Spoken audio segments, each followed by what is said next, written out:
What's going on, everybody, and welcome back to Comic Breakdown. In this video, we are jumping into our indie comics weekends with Dime Store Detective, issue number 2. And this is one of those deep indie comics that you can only find in Kickstarter, with it being written and created by Jon Dexter. And if the name sounds familiar, we have covered not only his issue number 1 of Dime Store Detective, but we have also covered Alpha Dogs. And I will note that Dime Store Detective issue number 3 is currently in Kickstarter. I highly recommend that you guys go ahead, check out the link in my description that will allow you to go to Kickstarter and support the comic. If you guys want more indie comics, if you want to get away from superhero comics, or you want to just simply get away from Marvel and DC, this is the way that you do it. These smaller but extremely talented comic creators, they're out here doing their best to try and get their name out there. So if you want to see different artists, different writers getting the spotlight, getting an opportunity to maybe write some stories for bigger comic companies that you enjoy, or if you simply want the opportunity for these small comic creators to have their moment, have their spotlight, supporting their Kickstarters is the best way to do it. Now, when it comes to Dime Store Detective, we have been following our Detective Mackinder, investigating the murder of a young woman that has been strung up, but he has connections to this murder. You see, where this young girl had been strung up in the woods, this is the same place that his father and uncle had buried bodies 40 years prior. Not only that, but there was a bottle of moonshine that had been stuffed down the girl's throat. That bottle was from his family still all those years ago when they were bootleggers. And so he is frantic to find out why this is connected to his family and how. So, make sure you guys have subscribed to the channel, make sure that you like this video, and with that being said, let's dive into this breakdown. Alright guys, so as we dive into this story, we are picking up with one of his counterparts, Detective Kelly. She has been assigned to everything that is going on with this case, and Mac has shown up to try and get some notes from her, to try and understand what exactly is happening. He wants to know exactly what the victim said to her boyfriend the last time that they had spoke. He's finding some errors in all of this story. He believes that the boyfriend knows more than he is letting on, but Kelly is very hesitant to let him in on all of this. He obviously wants in because of how closely it is connected to his family. He wants to understand why. And so with her agreeing to let him in on the case, as he takes off, he gets a phone call. Because at the church, there is a hostage situation. A young boy, 15 years of age. He has taken the priest hostage, and he has asked for Detective Mac.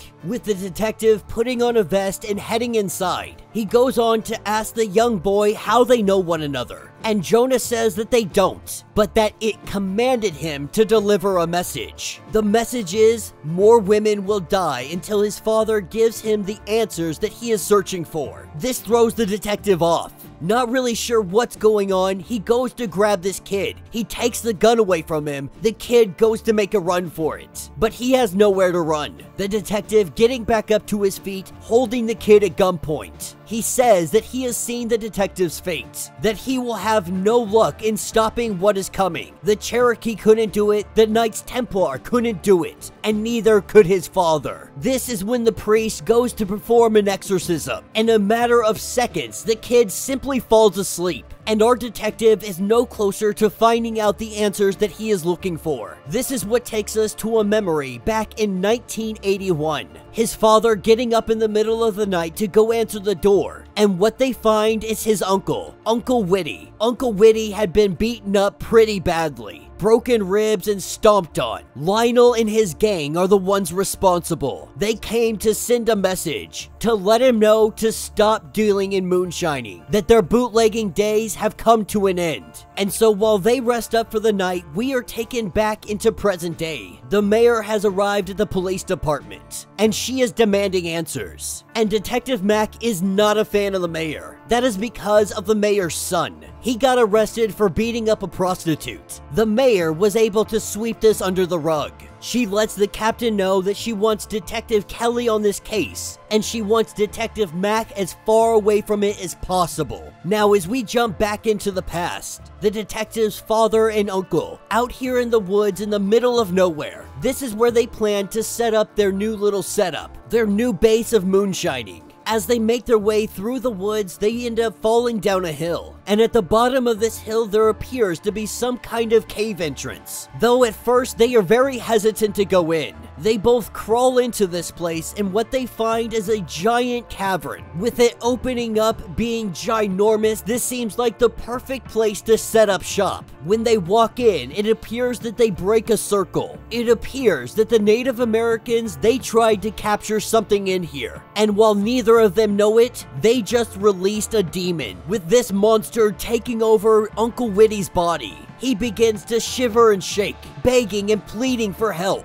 And then in an instant, it all stops. Everything's stopping in that moment. He gets up and he just walks out of the cave. Now, Bobby doesn't know it at this point, but the man that he once knew is no more, telling Bobby that we're not setting up a new still anywhere. What we are gonna do is go to war. And that will be the end of this issue. So let me know what you guys think down in the comments. I will be 100% honest, this was not the direction I expected this comic to turn in. It appears that we are going down the paranormal path. It appears that what caused all of that bloodshed all of those years ago, it was not a turf war, but it was a demon possessing the bodies. It appears that the detective's father had tried to stop this monster, that he realized too late what had happened to his friend. Though he may have been able to stop that demon all those years ago, it has somehow returned. It has come back, and it has a grudge out for Bobby's family. That is why it is focused on the detective, and it has come to let him know that it is going to keep killing these girls. It is going to make them pay, and it will have a lot of fun while it is doing it. So let me know your thoughts, let me know your theories. If you would like to get caught up on everything that is going on with Dime Store Detective, I highly recommend that you go check out the Kickstarter. You can buy issues 1 and 2, and you can support the release of issue number 3. If you would like to check out issue number 1, you can check out the link in my description, as well as the top of this video. I'll have links that not only take you to issue number 1, but also all the indie comics that we have covered on this channel. If you would like to support the channel, you can always do so by joining the channel membership. Much like Patreon, having multiple different tiers, from $1 to $50, from loyalty badges to comics every single month.